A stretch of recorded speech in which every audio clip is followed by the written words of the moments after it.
روشنی سب کے لیے، روشنی روشنی سب کے لیے، روشنی روشنی سب کے لیے، روشنی روشنی سب کے لیے۔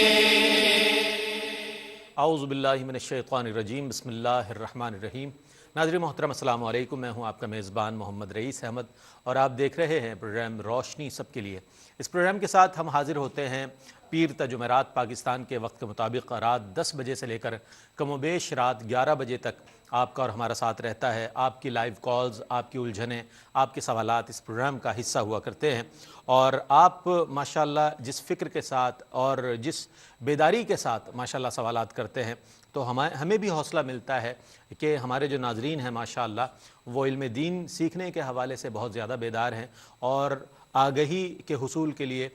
بہت زیادہ کوشاں ہیں۔ تو اس حوالے سے میں آپ کو مبارکباد بھی پیش کروں گا کہ ماشاءاللہ آپ اس پروگرام کا حصہ بنا کرتے ہیں۔ اس پروگرام میں ایک موضوع کا انتخاب کیا جاتا ہے اور اس موضوع سے متعلق چند فکر انگیز، بنیادی اور اہم نوعیت کے سوالات کو پروگرام کا حصہ بنایا جاتا ہے۔ ان سوالات کو ہمارے جو علماء حضرات ہیں، مفتیان دین ہیں، اسکالرز حضرات ہیں، ان کی خدمت میں پیش کیا جاتا ہے اور ان کے جوابات آپ تک پہنچائے جاتے ہیں۔ آج جو موضوع ہے بہت ہی اہم موضوع ہے، تبذیر،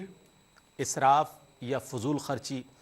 اسراف کے حوالے سے آج بات کریں گے انشاءاللہ ہم کہ اسراف ہے کیا اور اسلام میں جو اخراجات ہیں ان کے بارے میں کیا تعلیمات موجود ہیں۔ بنیادی طور پر انسان اپنی جائز ضروریات اور اپنے اہل و عیال کی جائز ضروریات کو کس طرح پورا کرے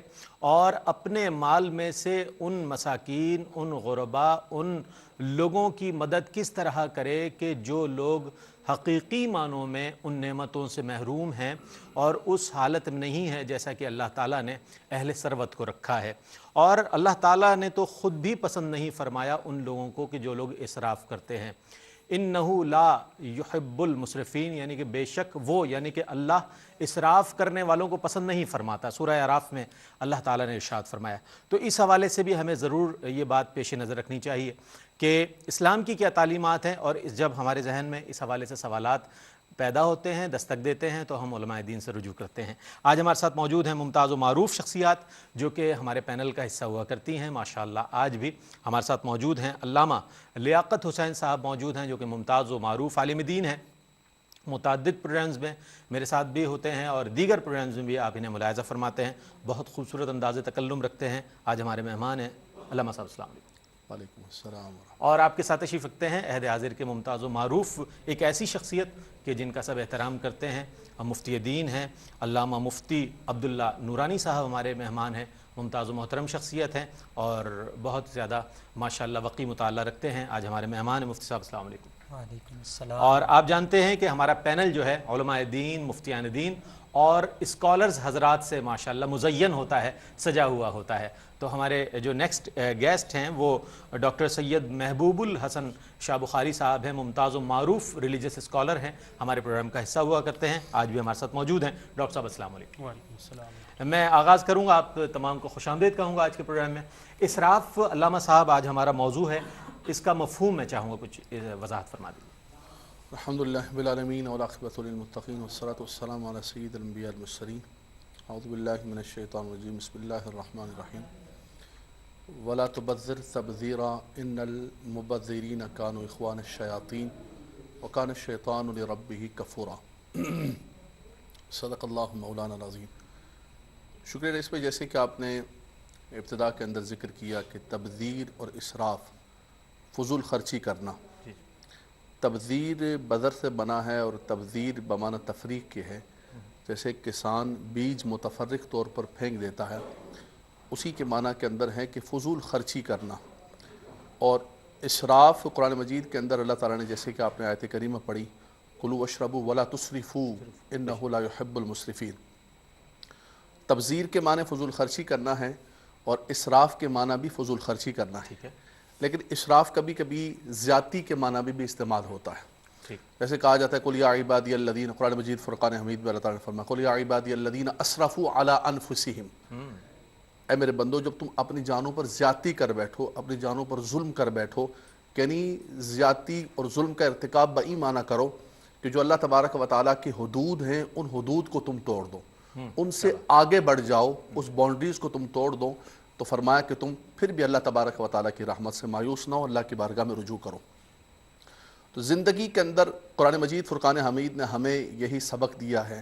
سورہ بنی اسرائیل کے اندر بھی جیسے فرمایا کہ فضول خرچی نہ کرو، فرمایا کہ انسان اگر پہاڑ کے برابر بھی کوئی سونا چاندی اللہ کے نام پر دے دے تو وہ فضول خرچی نہیں، لیکن اگر ایک درم بھی اللہ کی نافرمانی میں اور بلا ضرورت، ایک ہے ضرورت کہ انسان پہنتا ہے، کھاتا ہے، جائز ضرورت ہے، اپنی اولاد کو نان و نفقہ دیتا ہے، یہ ضروریات میں سے آتا ہے، لیکن اس سے ہٹ کر، حاجات سے ہٹ کر انسان، اور خاص طور پر تبذیر کے اندر ایک دکھلاوا اور بناوٹ کا عنصر شامل ہو جائے تو فرمایا کہ رب تبارک و تعالیٰ اس کو پسند نہیں کرتا ہے، اس لیے کہ یہ تبذیر کرنے والے شیطان کے بھائی ہوتے ہیں، شیطان کے ساتھی ہوتے ہیں، اور شیطان تو اپنے رب کا نافرمان ہوتا ہے۔ الشیطان یعیدکم الفقر ویامرکم بالفحشاء، نیکی کے راستے میں جب تم دینے لگو گے تو شیطان تمہیں فقر کا خوف دلائے گا، لیکن جب تم تبذیر کرو گے، اسراف کرو گے، اپنے نام کو اونچا کرنے کے لیے شادی بیاہ کے موقع پر، کسی اور موقع پر، غیر شرعی رسومات پر، اس وقت شیطان تمہاری حوصلہ افزائی کرے گا اور تمہیں کہے گا کہ خرچ کرو۔ تو فرمایا کہ یہ شیطان کا کام ہے، تم نے اس کام کے قریب نہیں جانا ہے۔ آگے چل کے ہم گفتگو کریں گے اس پر، لیکن قرآن مجید فرقان حمید نے ہمیں یہی اصول دیا ہے کہ زندگی کے اندر خرچ بھی کرو، کھاؤ بھی، پیو بھی، اچھے کپڑے پہنو، سب کچھ کرو۔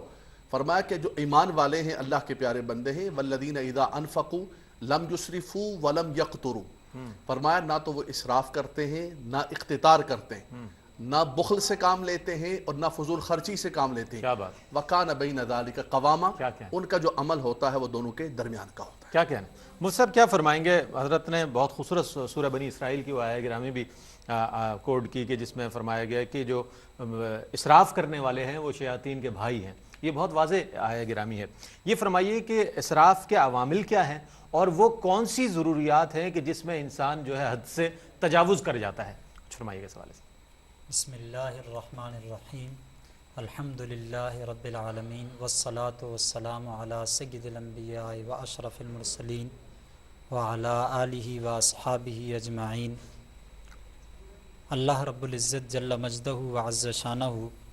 نے انسان کو مال و دولت کی نعمت سے نوازا، تو اللہ رب العزت نے مال و دولت کی نعمت کو خرچ کرنے کا بھی حکم ارشاد فرمایا کہ اس مال و دولت کو خرچ کیا جائے، اور مال و دولت کو کس قدر خرچ کیا جائے اور کس طرح خرچ کیا جائے، اس سب کی تفصیلات بھی اللہ رب العزت نے اپنے مقدس کلام میں اور اس کے پیارے حبیب حضور پرنور سید العالمین مصطفیٰ صلی اللہ علیہ وسلم نے اپنی احادیث مبارکہ میں بیان کر دی۔ اب ان صورتوں سے ہٹ کر کوئی ایسی راہ اختیار کی جائے جو احادیث مبارکہ کی روح سے یا آیات قرآنیہ کی روح سے مذموم ہو، تو یہ اسراف ہوگا۔ یعنی اسراف تین چیزوں میں منحصر ہے۔ پہلی چیز یہ کہ اپنے مال کو اللہ کی نافرمانی میں خرچ کیا جائے، چاہے وہ ایک درم خرچ کیا جائے تو بھی یہ اسراف ہوگا۔ اور دوسری چیز یہ کہ حد سے زیادہ خرچ کیا جائے، جہاں آپ 1000 روپے خرچ کر سکتے تھے اور وہ آپ کی ضرورت کو پورا کر سکتا تھا، وہاں آپ 2000 خرچ کر رہے ہیں تو یہ اسراف ہے۔ جو آپ کی جائز ضرورت ہے، مثلا انسان جو ہے وہ کپڑے پہنتا ہے، اچھے کپڑے پہننے شرعاً یہ محمود ہیں، اچھے ہیں، بہترین ہیں، یعنی شریعت نے اس کی حوصلہ افزائی کی ہے کہ آپ اچھے کپڑے پہن سکتے ہیں اگر آپ کے پاس استعداد ہے، لیکن وہ استعداد ایک ایسی حد تک ہونی چاہیے کہ جس حد تک دوسروں کی نگاہ میں آپ جو ہے وہ تکبر کا اور فخر کا ذریعہ نہ بن جائیں، یعنی آپ دوسروں کو گھٹیا سمجھنے لگیں یا اپنے آپ کو بڑا سمجھنے لگیں، دونوں میں سے کوئی بھی مادہ یا کوئی بھی سوچ آپ کے ذہن میں آئے تو یہ پھر اسراف میں چلا جائے۔ تیسری چیز یہ کہ جب اسراف ہوگا کہ جب آپ جو ہے جو اللہ رب العزت نے آپ کو مال و دولت دی ہے وہ آپ خرچ کریں اور نیکی کی راہ میں خرچ کریں، لیکن نیکی کی راہ میں خرچ کرنے سے آپ کا جو مقصود ہے، آپ کا مطلوب ہے، وہ رضائے رب العزت نہ ہو، اتباع مصطفیٰ نہ ہو، بلکہ دکھاوا اور سناوا ہو۔ اگر یہ تین صورتیں ہوں گی تو یہ اسراف ہوگا، اور یہ صورتیں انسان جب ہی اختیار کرتا ہے جب وہ اپنی فوقیت یا اپنی برتری کا طالب ہو اور وہ یہ چاہتا ہو کہ لوگوں میں میری واہ واہ ہو یا میری ناک اونچی ہو، تو یہ اسباب بنتے ہیں اسراف کے۔ اور اگر یہ کسی کے اندر عجز ہو، انکسار ہو، اور اللہ رب العزت کی نعمتوں کا تشکر کسی کے اندر ہو اور وہ تشکر کے جذبے سے اللہ کی دی ہوئی نعمتوں کو کام میں لائے، تو پھر یہ مذموم نہیں ہوگا، یہ اسراف نہیں ہوگا۔ پھر حضرت مجاہد سے منقول ہے کہ اگر ابو قیس پہاڑ جتنا بھی اللہ کی راہ میں سونا خرچ کیا جائے تو وہ پھر اسراف نہیں۔ کیا کہنا ہے ڈاکٹر صاحب، کیا فرمائیں گے اس حوالے سے کہ اب ہمارے ہاں اس بات کی تمیز باقی نہیں رہی ہے ہمارے معاشرے میں کہ اسراف کیا ہے اور سخاوت کیا ہے؟ اگر کوئی اسراف کر رہا ہوتا ہے تو کہا جاتا ہے وہ تو بڑا سخی ہے جناب، وہ تو بڑا غنی ہے۔ کیا فرمائیں گے اس حوالے سے کہ کیسے اس بات کا اندازہ لگایا جائے، یا یہ کہ جو اسراف کر رہا ہے اسے خود اس بات کی آگہی اور ادراک ہو کہ وہ اسراف کی طرف جا رہا ہے، اس میں اللہ کی خوشنودی اور رضا شامل نہیں ہے؟ کیا فرمائیں گے اس حوالے سے؟ نہایت ہی اہم سوال ہے، اور میرا خیال ہے کہ جس معاشرے میں ہم رہتے ہیں، جس کا ہم حصہ ہیں، اس سے نہایت متعلق سوال ہے۔ اس کو میں ایک اور طرح سے کانٹیکسچولائز اگر کروں تو وہ یہ ہے کہ جیسے کہ ایک آیت کریمہ کا حصہ آپ نے تلاوت کیا، اگر اسی آیت کا جو ابتدائی حصہ ہے وہاں پر ہم دیکھیں تو اللہ رب العزت نے ارشاد فرمایا کہ یا بنی آدم خذوا زینتکم عند کل مسجد، اے بنی آدم زینت اختیار کرو جب تم اللہ تعالیٰ کی عبادت کے لیے مسجد میں جاؤ۔ کلوا واشربوا ولا تسرفوا، کھاؤ پیو لیکن اسراف نہ کرو۔ اس سے مراد یہ ہے کہ اللہ رب العزت نے فرمایا کہ زینت اختیار کرو۔ زینت اختیار کرنے سے مراد یہ ہے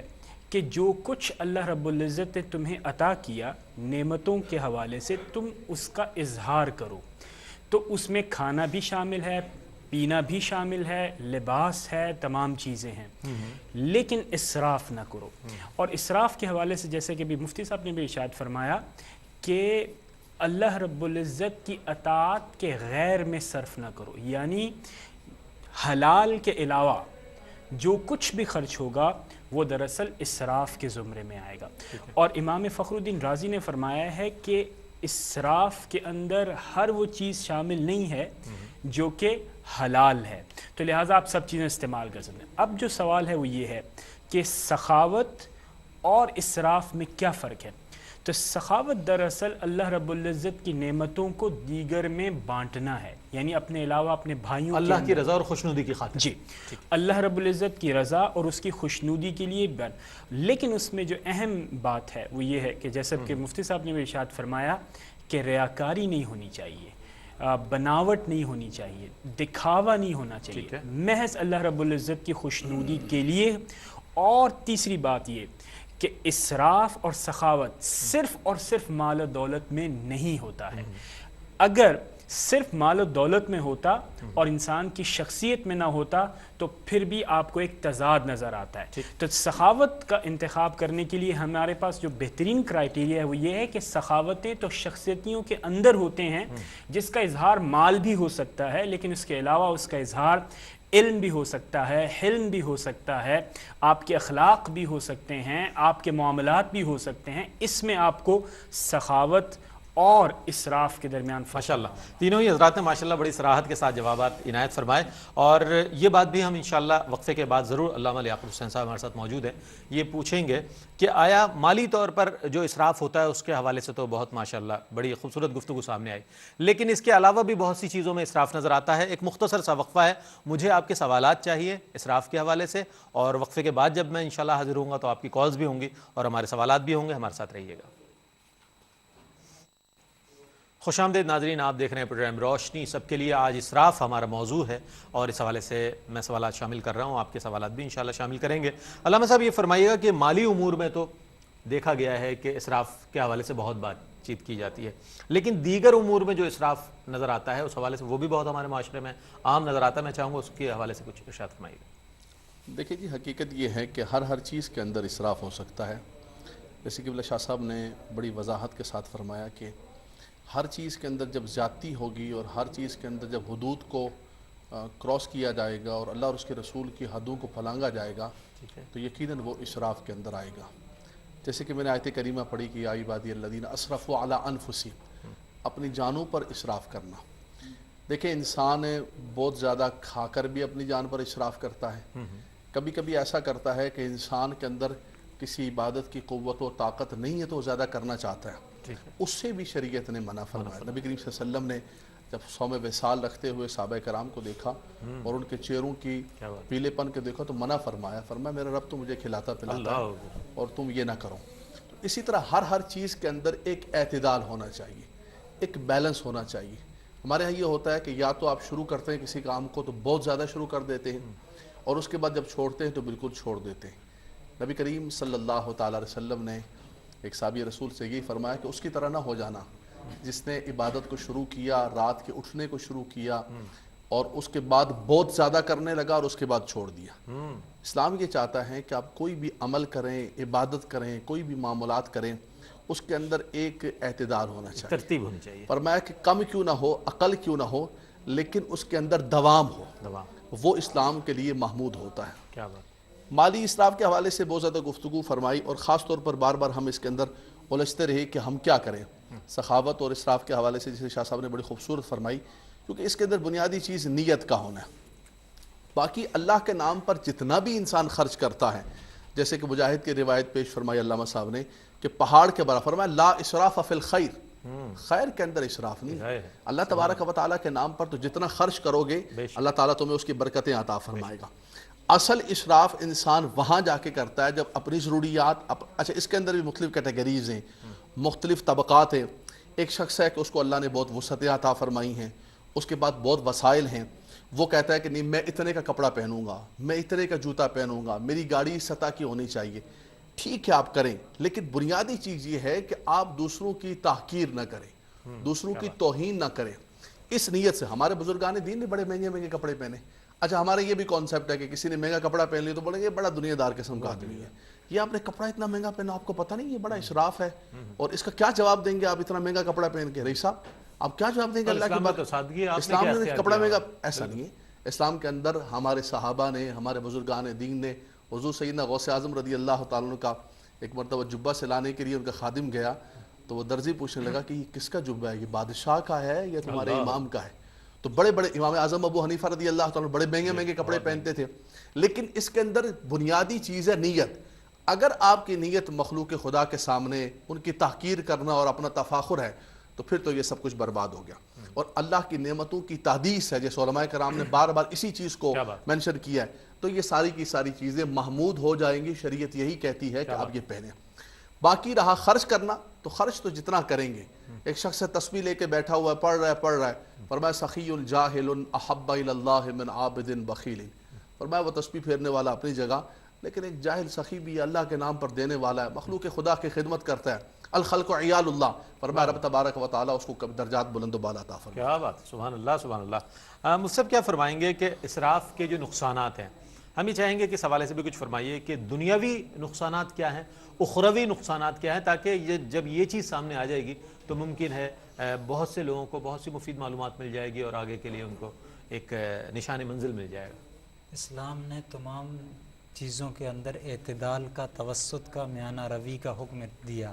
جیسے کہ عباد الرحمن کی صفات کو بیان کرتے ہوئے اللہ رب العزت نے ارشاد فرمایا وَكَانَ بَيْنَ ذَلِكَ قَوَامًا، ان کا جو معاملہ ہوتا ہے وہ میانہ روی پر مبنی ہوتا ہے۔ اور اللہ تعالیٰ نے اپنے پیارے حبیب پاک سید العالمین مصطفیٰ صلی اللہ علیہ وسلم کو ارشاد فرمایا وَلَا تَجْعَلْ يَدَكَ مَغْلُولَةً إِلَىٰ عُنُقِكَ، آپ اپنے دست مبارک کو اپنی گردن سے بندھا نہ رکھیے، وَلَا تَبْسُطْهَا كُلَّ الْبَسْطِ، اور نہ مکمل طور پر پھیلا دیجیے، یعنی بالکل ایسا بھی نہ ہو کہ آپ کسی کو کچھ عطا نہ کریں، وَلَا تَبْسُطْهَا كُلَّ الْبَسْطِ، اور ایسا بھی نہ ہو کہ آپ علیہ الصلاۃ والسلام سب کچھ ہی دوسروں کو عنایت فرما دیں۔ آپ علیہ الصلاۃ والسلام کے متعلق حدیث مبارک میں آتا ہے وَكَانَ أَجْوَدُ النَّاسِ، آپ علیہ السلام سب سے زیادہ سخی تھے، حتیٰ کہ ایک مرتبہ ایسے ہوا کہ آپ، صحیح بخاری کی حدیث ہے، آپ علیہ الصلاۃ والسلام نے ایک چادر پہنی ہوئی تھی، ایک خاتون نے بطور تحفہ پیش کی تھی۔ حضرت سہل رضی اللہ عنہ بیان کرتے ہیں کہ خاتون نے پیش کی، آپ علیہ السلام نے اس کو پہنا۔ ایک صحابی نے عرض کیا یا رسول اللہ صلی اللہ علیہ وسلم یہ مجھے عطا کر دیں۔ آپ علیہ الصلاۃ والسلام در دولت میں تشریف لے گئے اور واپس تشریف لائے اور وہ چادر اتار کر اسے دے دی۔ تو آپ علیہ الصلاۃ والسلام کا معاملہ تو یہ تھا، لیکن رب تعالیٰ نے فرمایا تعلیم امت کے لیے یہ تعلیم امت کے لیے کہ امت کو سمجھانے کے لیے ولا تبسطھا کل البسط، مکمل طور پر آپ ہاتھ کو کھلا نہ رکھیے، فتقعد ملوما محصورا۔ آقا علیہ الصلوۃ والسلام تو یہ سب کچھ برداشت کر سکتے تھے، لیکن ایسا نہ ہو کہ پھر تم بیٹھے رہو ملامت زدہ اور افسوس کرتے ہوئے۔ حضرت سیدنا امیر المومنین ابو بکر صدیق رضی اللہ عنہ نے اپنا کل مال اللہ تبارک و تعالیٰ کی راہ میں خرچ کر دیا، لیکن اللہ رب العزت کے حبیب صلی اللہ علیہ وسلم نے اور اللہ تبارک و تعالیٰ نے بھی ان کی مدح فرمائی، ان کی تعریف ہوئی۔ لیکن ایک صحابی حدیث میں آتا ہے کہ ایک انڈے جتنا سونا لے کر آئے اور عرض کیا یا رسول اللہ صلی اللہ علیہ وسلم اس کو مجھ سے قبول کر لیجئے، ولا املک غیرہ شیئا، لیکن یا رسول اللہ صلی اللہ علیہ وسلم میرے پاس اس کے سوا کچھ نہیں ہے، یہ انہوں نے کہا۔ تو ان کے اس جملے سے اندازہ ہو رہا تھا کہ وہ پیش تو کر رہے ہیں لیکن اپنے دل پر جبر کرتے ہوئے پیش کر رہے ہیں، تو پیش تو وہ کر دیں گے لیکن اس کے بعد وہ اس پر صبر نہیں کر سکیں گے، اس لیے اللہ کے پیارے حبیب صلی اللہ علیہ وسلم نے وہ قبول نہیں فرمایا۔ تو اسلام نے اس کی تحسین کی، فرمایا کہ خیر صدقۃ عن ظہر غنن، بہترین صدقہ وہ ہے کہ جس کے بعد تم جو ہے تمہارا غنا باقی رہے، تم کسی سے سوال نہ کرو۔ تو اسلام نے اعتدال کا درس دیا، وگرنہ تم جو ہے محتاج ہو جاؤ گے، یہ نقصان ہے، محتاجگی نقصان ہے، پھر دیگر لوگوں سے سوال کرو گے، پھر یہ ہے کہ مخاصمت ہو جائے گی، تمہاری دوسروں سے دشمنی ہو جائے گی، عداوت ہو جائے گی، یہ یہاں۔ اور پھر حدیث میں آیا کاد الفقر ان یکون کفرا، پھر جب تم محتاج ہو جاؤ گے تو وہ محتاجگی تمہیں کفر تک پہنچا سکتی ہے، تو کفر کا نقصان آخرت میں ہوگا۔ تو لہٰذا آپ علیہ الصلوۃ والسلام نے ارشاد فرمایا ما عال من اقتصد، جس نے میانہ روی اختیار کی وہ محتاج نہیں ہو۔ اور فرمایا الاقتصاد نصف المعیشہ، الاقتصاد نصف المعیشہ، حدیث مبارک میں کہ میانہ روی جو ہے وہ نصف معیشت میانہ روی ہے۔ اگر اعتدال کو اختیار کرو گے تو تمام معاملات میں تم جو ہے وہ ہر طرح کی پریشانیوں سے بچے رہو گے، اور یہ جو ہے وہ معیشت کا بہترین اصول ہے جو آپ علیہ السلام نے عطا فرمایا۔ آپ کی اجازت سے کالر کو شامل کرتے ہیں۔ اب ہم آئیں گے سوالات کی جانب، اور محب الحسن شاہ صاحب ہمارے ساتھ موجود ہیں۔ یہ فرمائیے گا کہ اسراف کے جو حوالے سے بات ہو رہی ہے، کچھ اس حوالے سے بھی فرمائیے کہ جب ہم اسراف کرنے لگتے ہیں دنیا داری کے امور میں تو اس میں تو شیطان ہمیں بہت موٹیویٹ کرتا ہے، شیطان بہت ہمیں ترغیب دلاتا ہے اور ہمارے نفس کو بہت ابھارتا ہے، لیکن جب اللہ کی رضا کی خاطر جب ہم کچھ خرچ کرنا چاہیں تو اس میں پھر ہمارے ذہن میں بہت سے وسوسے آتے ہیں، بہت سی چیزیں آتی ہیں کہ اگر میں اس کو ابھی کچھ روک لوں تو میرا وہ کام ہو جائے گا، ابھی اس بات سے میں ہاتھ روک لوں تو میرا کچھ ایسا کام بھی ہو جائے گا۔ کیا فرمائیں گے کہ شیطان اس میں کس حد تک انسان کو ورغلاتا ہے اور کس حد تک وسوسے ڈالتا ہے؟ دیکھیں، نہایت ہی بنیادی بات یہ ہے کہ شیطان نے اپنا کام کرنا ہے اور مسلمان کے لیے لازم یہ ہے کہ اسے اپنا کام کرنا ہے، اور اس کا اپنا کام یہ ہے کہ اس نے از حد یہ کوشش کرنی ہے کہ اس نے اللہ رب العزت کو خوش کرنا ہے، اور اس کے درمیان میں آنے والی تمام رکاوٹوں کو اس نے عبور کرنا ہے، اور اسی بات کی اس کو بنیادی تربیت دی جاتی ہے، اس کے والدین، اساتذہ اور جتنی بھی دینی معاملات ہوتے ہیں اس کو تربیت دیتے ہیں۔ تو یعنی سب سے پہلے جو ہمارے مسلمانوں کے لیے ضروری ہے وہ یہی ہے کہ ان تمام رکاوٹوں کو عبور کر کے اپنی نیتوں کو درست کر کے اللہ رب العزت کی خوشنودی حاصل کی جائے۔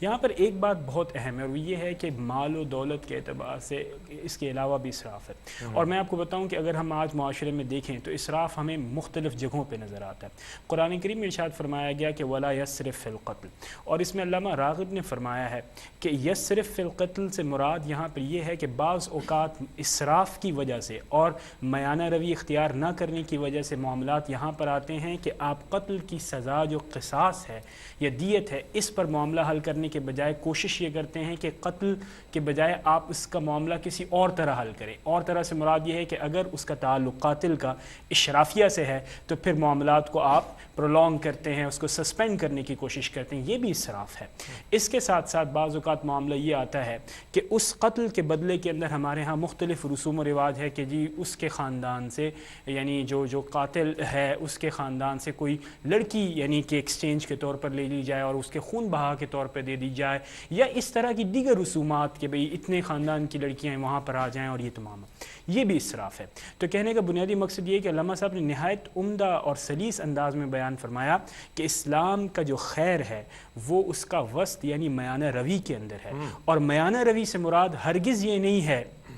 کے درمیان، بلکہ وہ ہے جو کہ اللہ رب العزت نے ارشاد فرمایا، جو کہ حضور اکرم صلی اللہ تعالیٰ علیہ وسلم نے ہمیں سکھایا۔ یہاں پر ایک اور بات بھی ہے، اور وہ یہ ہے کہ ہمارے ہاں یہ بات تو بالکل طے ہے کہ حد یعنی سے تجاوز کرنا اسراف ہے، لیکن وہ حد کیا ہے؟ تو علامہ صاحب نے بڑی اچھی طرح سے اس کی طرف اشارہ کی کہ حد یہ ہے، لیکن اس کا ایک معیار صوفیہ ضرور مقرر کرتے ہیں، اور میرا یہ خیال ہے کہ صوفیہ کا جو کنٹریبیوشن ہے اور جو ہمارے مرشدین کا جو کنٹریبیوشن ہے ہماری سوسائٹی کے اندر، وہ بہت زیادہ امپورٹنٹ ہے اور ابھی بھی بہت زیادہ ضرورت ہے۔ وہ یہ ہے کہ وہ حد کیا ہے،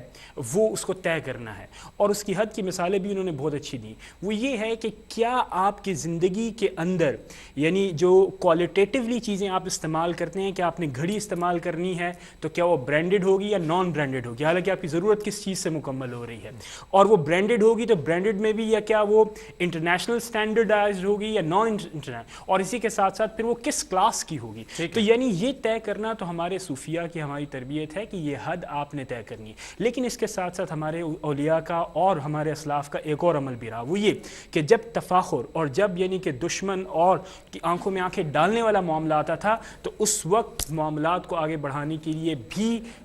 یعنی کہ ڈیلیبریٹلی یہ جو ہے یہ چیزیں اس طرح کی جاتی تھی، تو اس کو عام معاملات کے ساتھ ملانے کی کوشش نہیں کرنی چاہیے۔ ٹھیک ہے، بہت اچھی طریقے سے آپ نے سوال کا جواب عنایت فرمایا اور ناظرین تک پہنچا۔ ناظرین ایک مختصر سا وقفہ ہے، وقفے کے بعد انشاءاللہ حاضر ہوں گے اور مزید سوالات کو پروگرام میں شامل کریں گے، اور آپ کے جو سوالات مجھ تک پہنچے ہیں انشاءاللہ ان کو بھی شامل کریں گے۔ خوش آمدید ناظرین، آپ دیکھ رہے ہیں پروگرام روشنی سب کے لیے۔ آج اسراف ہمارا موضوع ہے اور اس حوالے سے ہم سوالات شامل کر رہے ہیں۔ علامہ لیاقت حسین صاحب ہمارے ساتھ موجود ہیں، مفتی عبداللہ نورانی صاحب موجود ہیں، ڈاکٹر سید محبوب الحسن شاہ بخاری صاحب ہمارے ساتھ موجود ہیں۔ علامہ صاحب یہ فرمائیے گا کہ زکوٰۃ کن لوگوں پر فرض ہے؟ کچھ سوالات میرے پاس اسکالرس کے ہیں، وہ آپ کی خدمت میں۔ دیکھیں جی، یہ تو طویل اس کا جواب ہے، مختصر یہ ہے کہ جو صاحب نصاب ہے اس پر زکوٰۃ فرض ہے۔ اگر صرف سونے کے اندر ہے تو 7.5 تولا سونا اس کا وزن ہو، اور اس کے پاس مال و دولت کچھ بھی اور نہ ہو، صرف سون ہی کی صورت میں ہو، گولڈ ہو، اور اگر چاندی بھی ہے، مال و دولت بھی ہے، تو 52.5 تولا چاندی کی قیمت کے برابر ہے، وہ صاحب نصاب ہے، اس کو سال کے بعد زکوٰۃ دینی ہوگی۔ ٹھیک ہے۔ اچھا، نماز کی قضا کے حوالے سے خاتون کا سوال تھا کہ نماز قضا ہو گئی ہے تو کیا اسی دن نماز کی قضا کو ادا کرنا ہے، نماز کو ادا کرنا ہے، یا بعد میں بھی کیا جا سکتا ہے؟ دیکھیے جی، نماز کے حوالے سے سب سے پہلے جو فرض یہ ہے کہ ان الصلاۃ کانت علی المؤمنین کتابا موقوتا، نماز بھی فرض ہے اس کو وقت کے اندر، الصلاۃ لوقتہا۔ اب جب وقت گزر چکا ہے تو اب اس پر شریعت نے کوئی مقید نہیں کیا ہے کہ کس وقت ادا کریں، جتنی جلدی ادا کر لیں گے اتنا اچھا ہے۔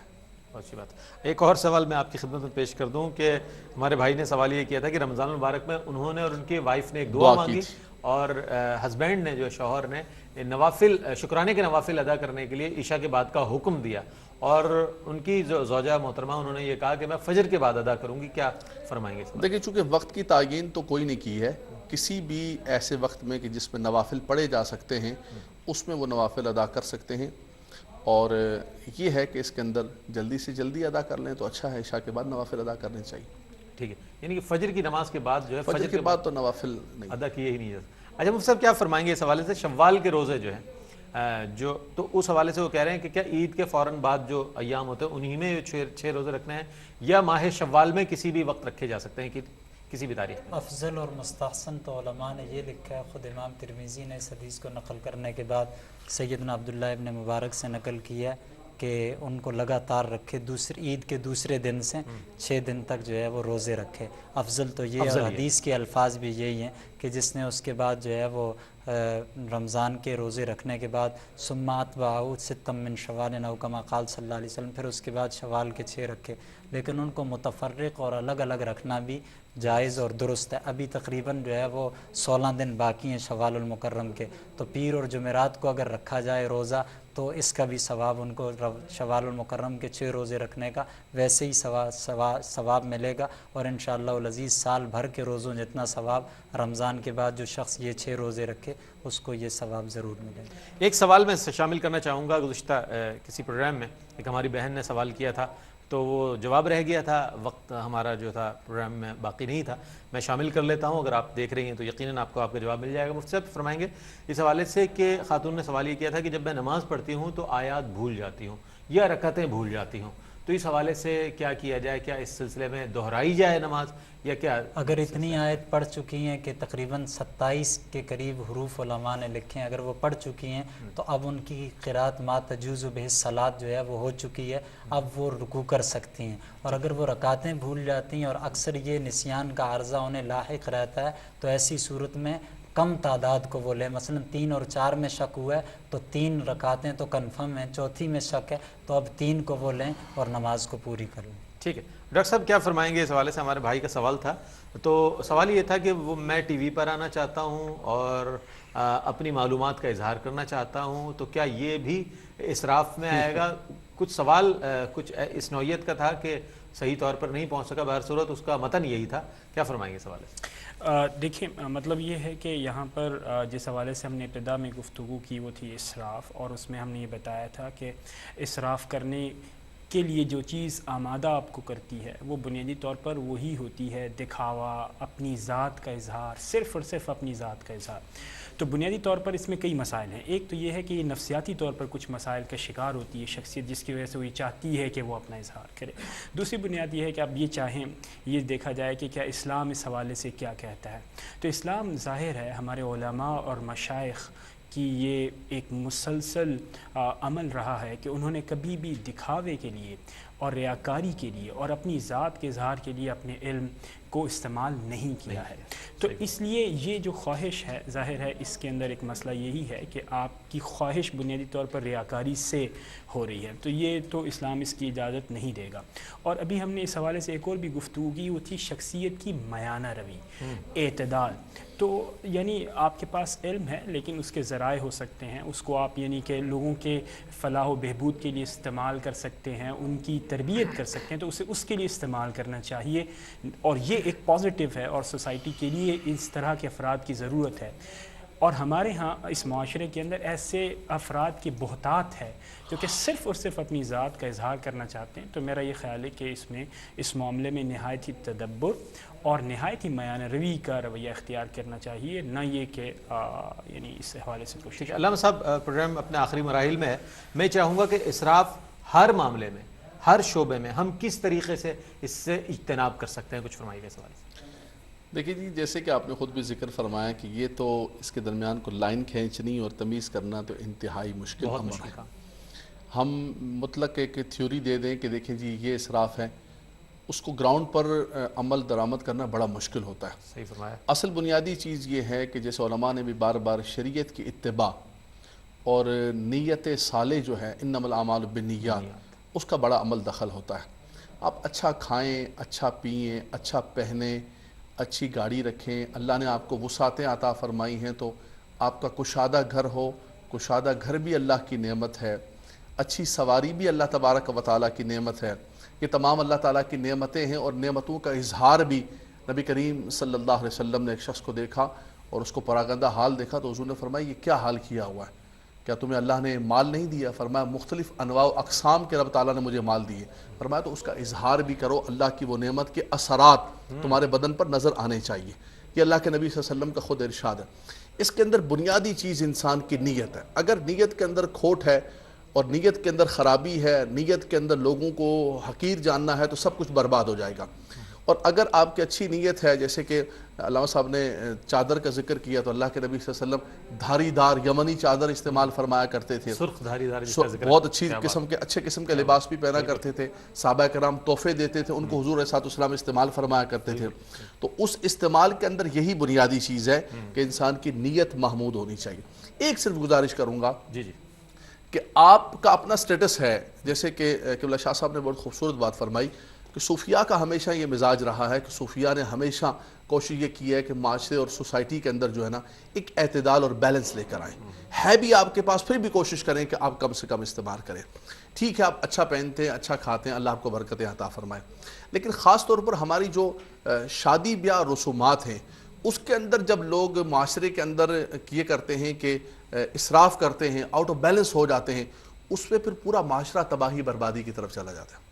ایک بندہ اپنے بچے یا بچی کی کھانے کے اندر 3 4 5 ڈشز رکھتا ہے اور اتنے زیادہ خرچہ کرتا ہے، دوسرے کے پاس نہیں ہوتا ہے، وہ کیا کرتا ہے؟ یا کسی سے ادھار مانگے گا، یا کچھ اور کرے گا، کچھ اور نہیں کرے گا، تو پھر انتہا یہ ہوگا کہ کہیں سے مال غصب اور چوری کرنے کی کوشش کرے گا کہ مجھے کرنا ہے، مجھے معاشرے کے اندر یہ کرنا ہے۔ تو یہ پورے معاشرے اور سوسائٹی کو کچھ ایسی چیزیں ہوتی ہیں جو تباہ و برباد کر دیتی ہیں۔ تو اللہ نے آپ کو وسعتیں عطا فرمائیں، لیکن وہ رسومات، ہماری شادی بیاہ اور وہ تقریبات ہیں، ان میں کوشش کریں کہ غریب کا امیر کا بیلنس ہو، ورنہ اتنا آؤٹ آف وے آپ دیکھیں کہ معاشرے کے اندر کتنی بچیاں بیٹھی ہوئی ہیں، ان کے ماں باپ کہتے ہیں کہ ہمارے پاس اپنی بچیوں کے ہاتھ پیلے کرنے کے لیے پیسے نہیں ہیں۔ کیوں اتنا نکاح کو مشکل کر دیا؟ ہم نے اس نے اسراف کے اندر اور اتنی چیزوں کو بڑھا دیا اپنے رسوم و رواج کو، جس کی وجہ سے بچیاں بیٹھی ہوئی ہیں۔ اللہ کے نبی صلی اللہ علیہ وسلم نے نکاح کو بڑا آسان رکھا ہوا تھا، بڑا سہل کیا ہوا تھا، ہم نے اس کو مشکل کر دیا۔ تو اس کے اعتبار سے انسان کو کوشش کرنی چاہیے کہ جو معاشرے کو برباد نہ کرے۔ بہت اچھی بات کہی آپ نے، میں بہت شکریہ ادا کروں گا آپ تینوں حضرات کی تشریف آوری کا، علامہ لیاقت حسین صاحب آپ کی تشریف آوری کا، مفتی عبداللہ نورانی صاحب اور ڈاکٹر سید محبوب الحسن شاہ صاحب بخاری صاحب، آپ تشریف لائے اور اسراف کے حوالے سے بہت خوبصورت آپ نے بڑی جامع گفتگو ارشاد فرمائی۔ بنیادی طور پر ناظرین، اسراف جو ہے ہمارے ہاں مالی اسراف بھی بہت نظر آتا ہے، وقت کا بھی بہت ضیاع نظر آتا ہے، وقت بھی بہت زیادہ ہم دیکھتے ہیں کہ ہم ضائع کرتے ہوئے نظر آتے ہیں مختلف اوقات میں، مختلف مجالس میں ہم یہ دیکھتے ہیں کہ وقت بھی بہت ضائع ہو رہا ہوتا ہے۔ اور اسی طرح جس طرح علامہ صاحب نے آخری کلمات میں فرمایا کہ ہم ایسی تقاریب میں کہ جہاں پر جائیں تو وہاں پر 4 5 5 6 یا اس سے زائد ڈشز نظر آتی ہیں، ان لوگوں کو بھی یاد رکھا جائے کہ جو ان نعمتوں سے محروم ہیں، اور ان اپنی جائز ضروریات کو اس طریقے سے پورا کیا جائے کہ ان لوگوں کا بھی خیال رکھیں کہ جو لوگ صحیح معنوں میں اس چیز کے مستحق ہیں اور جن تک یہ چیزیں جانی چاہیے، پہنچانی چاہیے۔ مفتی صاحب نے بہت خوبصورت ایک حدیث مبارکہ ما عالی من اقتصد، کہ جس نے میانہ روی اختیار کی وہ محتاج نہیں ہوگا، بہت خوبصورت جامع حدیث نبی کریم علیہ السلام کی آپ نے کوٹ کی، اور میں یہ سمجھتا ہوں اسے پیش نظر رکھنا چاہیے۔ اللہ تعالیٰ نے جتنا کچھ دیا ہے آپ استعمال بھی کریں، تحدیث نعمت ہے یہ بھی کہ آپ کو اللہ تعالیٰ نے جو کچھ عطا فرمایا ہے وہ استعمال بھی کریں، لیکن اپنے دوسرے مسلمان بھائیوں کا بھی خیال رکھیں۔ اس کے ساتھ ہی اپنے میزبان محمد رئیس احمد کو اجازت دیجیے، انشاءاللہ کل آپ کی خدمت میں ایک بار پھر حاضر ہوں گے، تب تک کے لیے اللہ حافظ۔ روشنی سب کے لیے، روشنی روشنی سب کے لیے، روشنی روشنی سب کے لیے، روشنی